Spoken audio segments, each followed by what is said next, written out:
আসসালামু আলাইকুম এভরিওয়ান, সবাই কেমন আছেন? আলহামদুলিল্লাহ, আমিও ভালো আছি।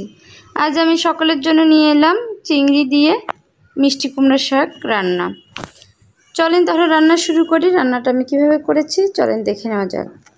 প্রথমে আমি চুলায় কড়াই বসিয়ে তারপর তেল দিয়ে দিলাম। তেল গরম হয়ে এলে আমি দিয়ে দেবো ফোড়ন।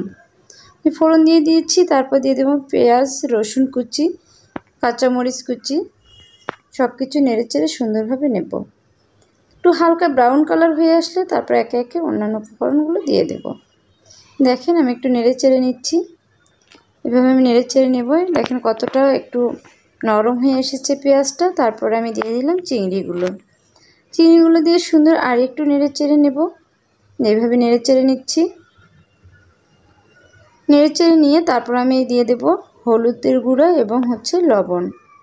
এগুলো দিয়ে সুন্দরভাবে আমি নেড়ে চেড়ে নেব, কষিয়ে নেব আর কি। সুন্দরভাবে কষিয়ে নিচ্ছি। যাই হোক, আমি অনেক দিন পর আরেকটা লং ভিডিও নিয়ে এলাম। ভিডিওটি সম্পূর্ণ দেখবেন, কেউ স্কিপ করবেন না। সম্পূর্ণ ভিডিওটি দেখার অনুরোধ রইল। এখন আমি দিয়ে দিলাম হালকা মরিচের গুঁড়া, একটু কালারটা সুন্দর আসার জন্য। আমি সুন্দরভাবে নেড়ে চেড়ে নিয়ে পানিটা একদম পুরোপুরি শুকিয়ে গেলে আমি দিয়ে দেব কষানোর জন্য আর একটু পানি। এই যে পানি দিয়ে দিলাম, দেখতে পাচ্ছেন কতটুকু দিলাম। এটুকু অনেকটা কমে আসার পর আমি দিয়ে দেব শাক। মিষ্টি কুমড়ার শাক আমার অনেক পছন্দের, তবে চিংড়ি মাছ দিয়ে নয়, শুটকি দিয়ে।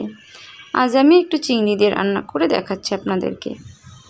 দেখেন আমি শুটকি দিয়ে খুব বেশি পছন্দ করি, চিংড়ি দিয়ে আমি বেশি খাই না, মাঝে মাঝে হঠাৎ। তা আজকে আমি চিংড়ি দিয়ে রান্না করছি। এই যে দেখেন কতটা অনেকটা শাক একদম কতটুকু হয়ে গেছে। শাকটাও আমি কষিয়ে নেওয়ার জন্য শাকের যে পানিটা উঠেছিল সেটা আমি শুকিয়ে নিলাম। তারপর আমি আর একটু পানি দেব শাকের ডাঁটা এবং শাকটা পুরোপুরি সিদ্ধ হওয়ার জন্য। শাকটা সুন্দর সিদ্ধ হলে অনেকটাই নরম হবে, ছোট বাচ্চাও খেতে পারবে। আমার ছোট্ট বাচ্চা আছে, সে শাকটা দিয়ে ভাত খাবে, তাই আমি অনেক বেশি সিদ্ধ করে নেব। একদম নরম করে নেব, যেন ভাত দিয়ে মেখে খেতে অনেকটা ভাত নরম হয়ে যায়। দেখেন পানিটা অনেকটাই শুকিয়ে যাচ্ছে। পানিটা একদম পুরোপুরি শুকিয়ে গেলে আমি তরকারিটা নামিয়ে নেব। এভাবে আমি নেড়েচেড়ে পুরো তরকারিটা রান্না শেষ করব। দেখেন কেমন হয়েছে। হালকা একটু থাকবে, যেহেতু শাক একদম পুরোপুরি শুকাবো না। চিংড়ি মাছ দিয়ে রান্না পুরোপুরি শুকালে চিংড়িটা কেমন হয়েছে, একটু ভেজা ভেজা থাকলে সুন্দর হয়। আমার রান্না শেষ। এখন আমি বাটিতে উঠিয়ে নিচ্ছি। দেখেন তরকারিটা অনেক বেশি টেস্টি হয়েছিল, অনেক বেশি অসাধারণ টেস্টি। আপনারা একবার ট্রাই করে দেখতে পারেন। আল্লাহ হাফেজ।